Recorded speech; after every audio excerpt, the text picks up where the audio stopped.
हाय। कैसे हैं आप सब? यूपीएससी एग्ज़ाम के बाद शायद अभी खुद को फिक्स कर चुके हैं।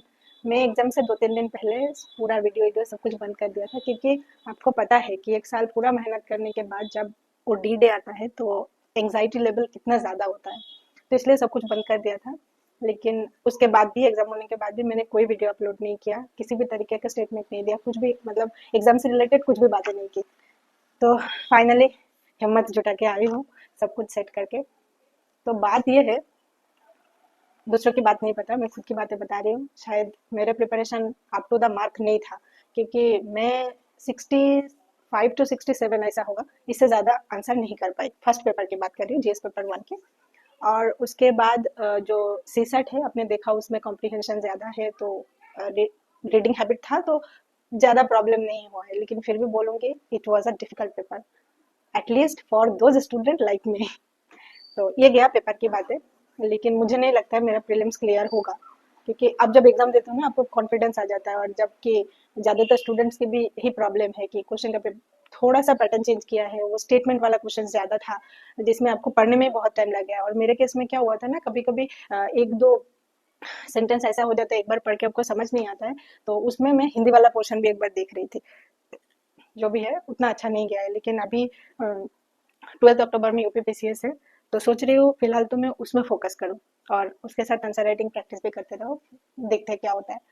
तो अगर आप डे हिसाब करेंगे, यूपीपीसीएस 12 अक्टूबर को है। मोटा मोटा आपके पास 4 महीना है पढ़ाई के लिए। और मैं जिस टाइप की स्टूडेंट हूँ, मुझे एग्जाम से पहले एक हफ्ता रिलैक्स में चाहिए, अदरवाइज टी डे में मैं गड़बड़ कर ही दूंगी। क्योंकि अगर मेरे मेंटल स्टेट काम नहीं रहता है, तो जितना भी मैंने एफर्ट्स दिया पढ़ाई की, उसको मैं एग्जाम के दिन में नहीं डिलीवर कर पाऊंगी। मैं एंग्जाइटी लेवल बहुत हाई हो जाता है, फिर हाइपर टेंशन में जितना भी आता है वो भी नहीं आएगा। तो मोटा मोटा मेरे हिसाब से मेरे पास 4 महीना है। अब उसी 4 महीने को एक दिन गैप लिया था 25 तारीख के बाद, फिर कल बैठ के पूरी तरह खुद को प्रिपेयर किया कि अगले 4 महीने में 120 डेज में मेरा मतलब स्ट्रैटेजी क्या होगा, कैसे मैं इसको हैंडल करूंगी। Hindi is not my mother tongue, as I said before. तो दैट्स वाई हिंदी को भी मुझे अलग तरीके से लेके चलना पड़ेगा, क्योंकि मैं आप लोगों से उधर भी नीचे हूँ, मुझे उसको भी उस लेवल तक ले जाना है, ताकि एटलीस्ट पास तो हो जाओ। तो चलिए, ये हुई बात, ये इंट्रोडक्टरी बात है। तो अब टारगेट यूपीपीसीएस के लिए हम मोटा मोटा मैं एक स्ट्रेटेजी बना लिया हूँ, आप अपने हिसाब से तैयार कीजिए।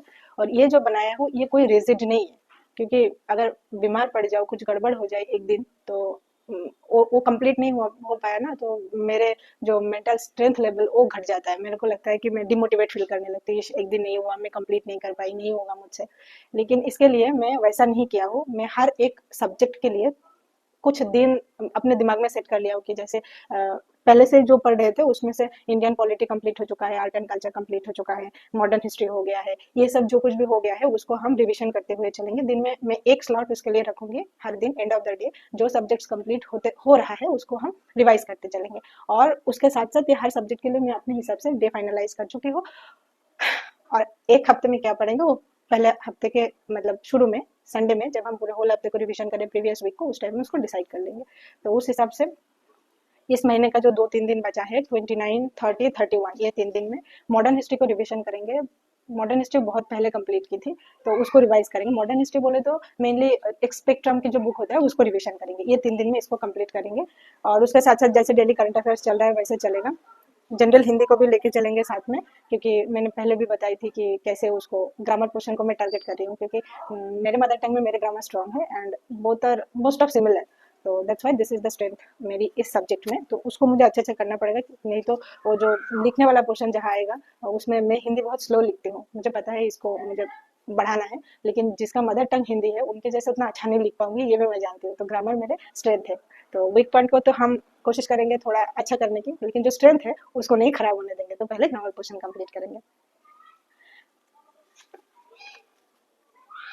हम डे काउंट करेंगे 120 डेज हिसाब से। जैसे पहले यूपीएससी के लिए हम 100 डेज का लिए थे, ये हम 120 डेज के लिए ले रहे हैं। इसको डे काउंट करेंगे, हर एक दिन का अपडेट मिलेगा। ये एक्चुअली मेरे पास एक बात इधर क्लियर करना चाहूंगी, और जो ये है, मुझे दो ऐसे कमेंट आया था जहाँ पे ये बताया जा रहा है कि पढ़ाई बाद में, पहले तो वीडियो बनाना जरूरी है, एक ने बोला। दूसरे ने ये बोला कि छोरी ये सब छोड़ दे, मतलब ये हिंदी में एक डायलॉग था, छोड़ दे, नहीं तो यूपीपीसीएस तो दूर की बात है, कांस्टेबल भी नहीं मिलेगा। तो मैं वहाँ पे जवाब देना ज़रूरी नहीं समझी, लेकिन मन में खटका, अच्छा नहीं लगा, क्योंकि ये जो वीडियो का कॉन्सेप्ट है ना, मेरा चैनल बहुत छोटा है, आपने देखा उसमें मोनेटाइजेशन भी नहीं है, लेकिन मेरे लिए ये एक ट्रिगर पॉइंट है। बताओ कैसे? ये मेरा स्टडी जर्नल के जैसे काम करते हैं। जब मैंने आपको कमिटमेंट कर दिया कि ये मैं करूँगी, मैं ऐसे पढ़ूंगी, तो मेरे दिमाग में रहता है कि at any cost I have to complete this.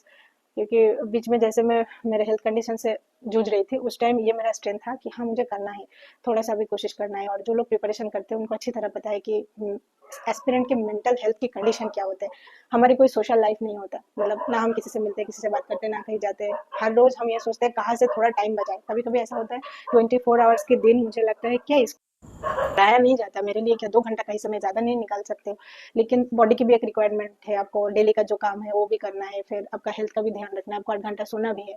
और जब जो लोग मेरे तरह बाहर रह के काम करके पढ़ाई करते हैं, उनको तो खुद का हर एक चीज़ का ध्यान रखना है। जब घर में थी तो तबीयत खराब लग रही, कुछ भी हो रहा है, mummy will take care of everything, ये दिमाग में चलता था। लेकिन अभी मैं वैसा नहीं सोच सकती, क्योंकि खाना अगर नहीं बनाऊंगी तो भूखे सोना पड़ेगा। तो दिस इज द थिंग।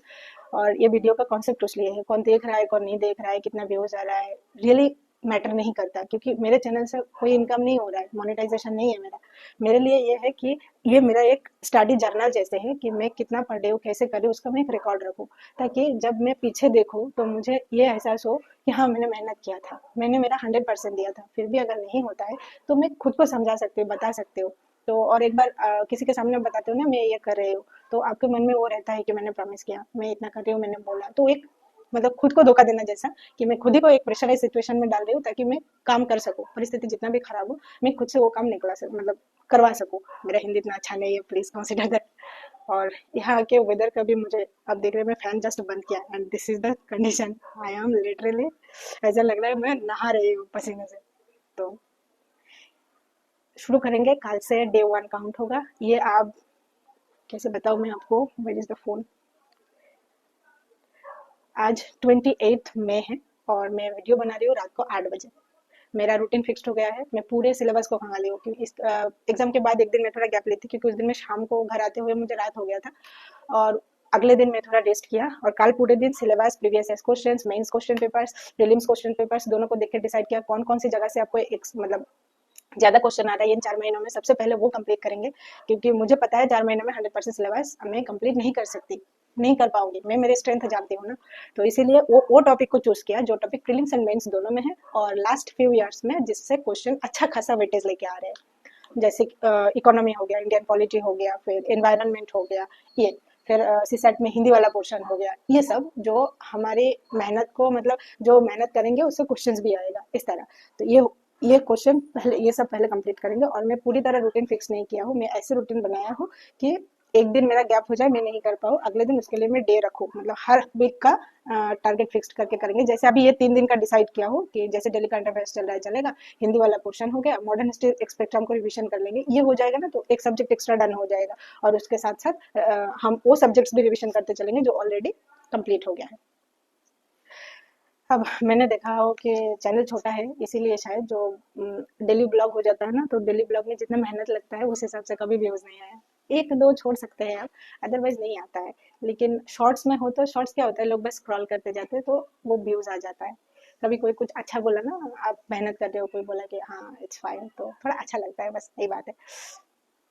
फिर भी इसको काउंट करते जाएंगे, 120 डेज है हाथ में, और ये वो वाला सिचुएशन है मेरे लिए, या तो जान लगा दो, नहीं तो जाने दो। पर इतने सालों से मेहनत करते आ रहे, अभी तो जाने देने का सवाल ही नहीं उठता, तो जान लगा दो, यही एक ऑप्शन बचता है।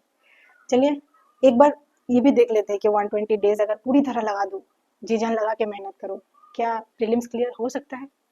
इट्स अ क्वेश्चन, एंड इसका आंसर शायद प्रीलिम्स एग्जाम देने के बाद ही कुछ कुछ तो समझ ही जाऊंगी कि मेरा एग्जाम कैसा गया। तो that's it for this video. I hope कि आप मेरे साथ रहेंगे एंड ऑफ द डे तक, हम एक साथ प्रिपरेशन करेंगे, हर एक चीज़ आपसे शेयर करेंगे, और wish you all the very best.